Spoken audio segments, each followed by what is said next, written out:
আমার একটা চিন্তাধারাই ছিল যে মেয়ে হয়ে জন্মগ্রহণ করেছে, এখন আমি রেডি হয়ে তারপর এখানে ঠাকুর পুজো করে দিয়েছি। সব ঠাকুরের জন্য আজকে আমি মালা নিয়ে এসেছি, ভোগ দিয়েছি। এখানে বা কোনো সেলিব্রেশন করিনি, আর এটা আমার ভালোও লাগে না, কখনো আমার সাথে ঘটেনি, তো তাই এই জিনিসটা আমি পছন্দও করি না। এখানে চাটনি, পায়েস, মিষ্টি আর পাঁপড়, এটা হচ্ছে আমার আজকে বার্থডে দুপুরের মেনু।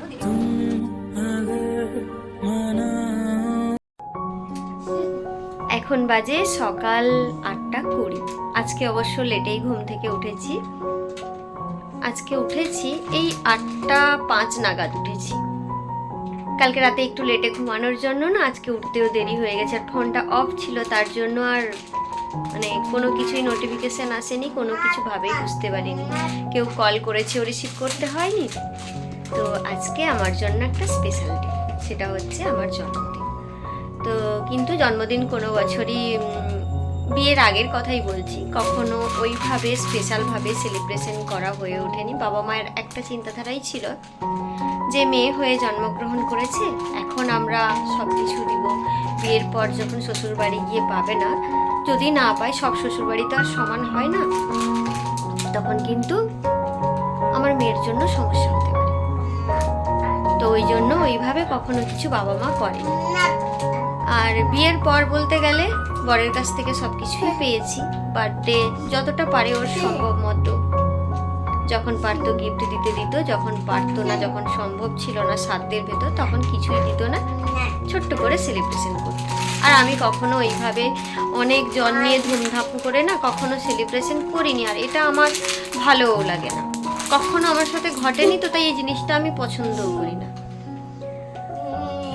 চলো, সকাল থেকে ঘুম থেকে উঠে কিছুই করিনি। কালকে রাতে ঘর পরিষ্কার সব কিছু করে রেখেছিলাম, তো ওই জন্য আর দরকার হয়নি ওই সব কিছু করার। শুধু বেডশিট টেডশিটগুলোকে গোছাবো, একটু মানে বেডটাকে একটু ক্লিন করব। আর অ্যাকনের জন্য যে আমি ফেস ওয়াশটা ইউজ করি, আমার খুব কাজ দিচ্ছে, তোমরা দেখতে পাচ্ছ, অনেক দাগ স্পট কমে গেছে। ফেস ওয়াশ কিছু জিনিস যেগুলো খুব কার্যকরী হয়েছে, 1 সপ্তাহে আমি এই রেজাল্টটা পেয়েছি। আর কিছু বাড়ির জিনিসও ইউজ করি যেগুলো ওগুলো না একদিন তোমাদের সঙ্গে শেয়ার করব ভেবেছি। তো এই হচ্ছে, তো এখন টুকটাক যে কাজ, আমি না ঠাকুরের জন্য এখন ফুলের মালা আনতে যাবো। ফুলের মালা টালা নিয়ে এসে সমস্ত কাজকর্ম করে নিই, তারপর তোমাদের সাথে কথা বলছি আবার।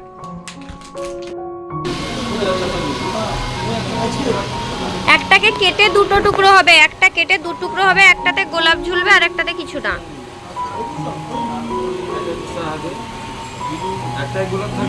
হ্যাঁ, একটাতে গোলাপ থাকবে না, দুটোতে গোলাপ থাকবে, দুটোতে গোলাপ থাকবে। থেকে বেরিয়ে গোপালের জন্য একটা জামা নেবো, একটু ফল নেবো আর কলা নেবো, দিয়ে বাড়ি গিয়ে বাড়ির ঠাকুরদের পুজো করব। সকালে ডুগুকে প্রথমে ঘুম থেকে তুলে ওষুধ খাইয়েছি, তারপর কিছু খাইয়ে বেরিয়েছি আমি এখন। আমিও না কালকে যে নতুন জামাটা দিদি কিনে দিল, ওই জামাটা পরেছি। ওটা বেশ একটুখানি মারতে হয়েছিল, ওই জন্য অসুবিধা হয়নি, দোকানে নিয়ে যেতে হয়নি। ওড়নাটা নেবো, বেরোবো। পুজো তো কমপ্লিট করে দিয়েছি, চলো দাঁড়া তোমাদের দেখাই।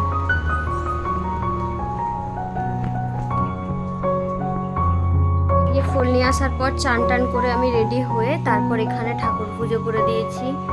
সব ঠাকুরের জন্য আজকে আমি মালা নিয়ে এসেছি, ভোগ দিয়েছি। এখানে বাবা আর ডুগ্গুও রেডি হয়ে গেছে। আমার প্রত্যেক বছরের জন্মদিনে কিন্তু আমি কাঁথির ভবতারিণী কালী মন্দিরেই পুজো দিই, কিন্তু এই বছর না আমি বাজার কালীর কাছে পুজো দেবো। সব থেকে ভালো হয়েছে, ইচ্ছে ছিল সকালে বাজারে গিয়ে ইলিশ নিয়ে আসবো, বর্ষার ইলিশ, কিন্তু দিদি ফোন করে তোড়ঝোড় করে বললো না দুপুরে এখানে খাওয়া দাওয়া করবি। একটা কথা বলতে আমি বাধ্য হচ্ছি, মিথ্যে কথা বলবো না, কেক কাটেনি যে কখনো, তা কিন্তু নয়। বিয়ের পর বর যখন থাকতো বাড়িতে বা আমি ওখানে থাকতাম, তখন কিন্তু জোর করে কাটাতো। এবছর ও নেই, তাই আমি নিজের ইচ্ছে মতোই সব কিছু, যে যা ব্যবস্থা করতে চেয়েছিল দিদি বলো মা বলো, আমার একদমই মন চায়নি। তার জন্য না এবছরটা থাক, মায়ের আশীর্বাদ দিয়েই আমার দিনটা কাটো। এই যে সিদ্ধেশ্বর কালী মাতার মন্দির, এটা হচ্ছে আমাদের কাঁথির বাজার কালী, খুব জাগ্রত মা। ডুগুকে নিয়ে পুজো দিতে এসেছি, মা বাড়ি গেছিল, মাকেও পাইনি দিদিকেও পাইনি, তো তাই নিজের মতো করে নিজেই পুজো দিতে এলাম। পুজো দিয়ে আজকে না এখানে বলি পড়বে মনে হয়, তাই দেখলাম ছাগল একটা বাঁধা আছে। আর মন্দিরটা একদমই ফাঁকা, এই 2-3 জন করে পুজো দিতে আসছে।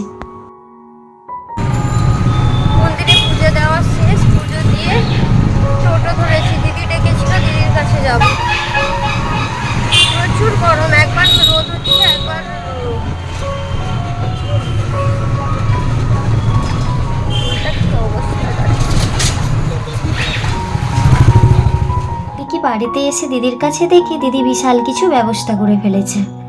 বারণ করেছিলাম, কিন্তু মনটাও খুশি খুশি লাগছিল যে আমার জন্য এত কিছু ব্যবস্থা করেছে।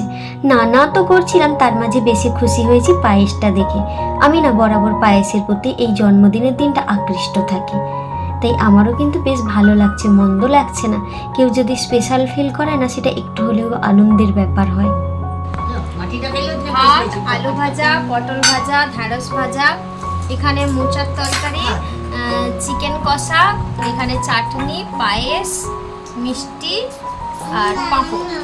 এটা হচ্ছে আমার আজকে বার্থডে দুপুরের মেনু দিদির থেকে। তো সেলিব্রেশন করার কোনো প্ল্যানিং ছিল না, তো টুকটাক খাওয়া দাওয়ার যেটুকু অ্যারেঞ্জমেন্ট ওইটুকুই হয়েছে। মন্দিরে সকালে গিয়ে তো পুজো দিয়ে তোমাদের সঙ্গে সবটা শেয়ার করলাম। চলো আমি লাঞ্চ করে তারপর কি কি করছি সবটা সঙ্গে থাকো, পাশে থাকো, দেখতে। আচ্ছা।